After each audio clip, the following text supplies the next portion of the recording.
if a woman deliberately brings sexual thoughts in her mind and as a result emits something, does this break her fast and is she sinful for this?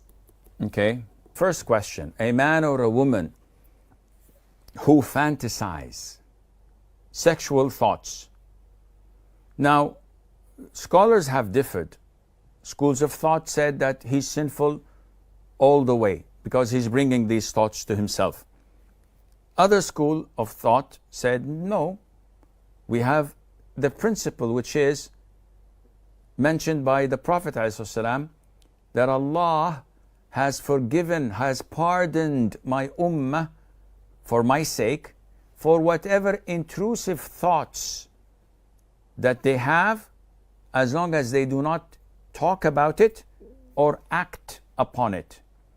This means that if a person is sitting and he fantasizes, or he thinks of his boss and he says, I wish I can smack him in the face and beat the heck out of him. If he sees a woman that is a gorgeous, beautiful woman crossing the streets and he looks at her, he's sinful for this first gaze. But if thoughts go into his mind and he doesn't talk about it and he doesn't act upon it, he is not sinful for such thoughts, because the Prophet had told us ﷺ that Allah has pardoned our ummah for his sake. Now the question is, what if this person, man or woman, had discharge?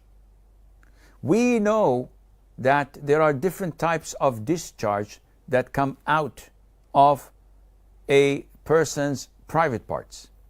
So for a woman, it's either vaginal discharges, which are 24/7 continuous coming, and the most authentic opinion is that this is pure and does not nullify wudu.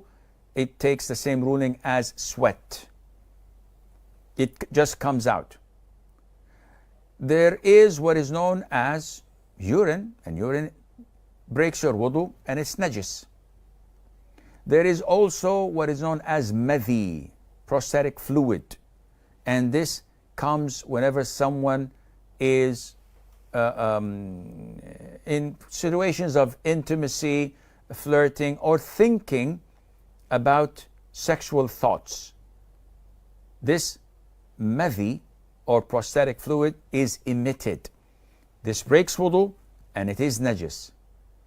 The other type of discharge is what is known as semen, mani.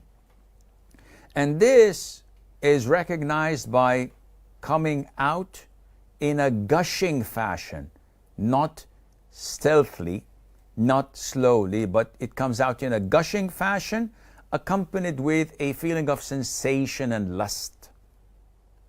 And this obligates upon the person who ejaculated it to perform a major ritual ghusl, to uplift his major ritual impurity, known as ghusl. And he would be in the state of janaba until he performs that ghusl.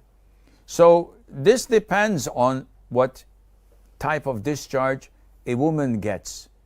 But to answer the first question, or the first part of the question, these thoughts, intrusive thoughts, are not sinful.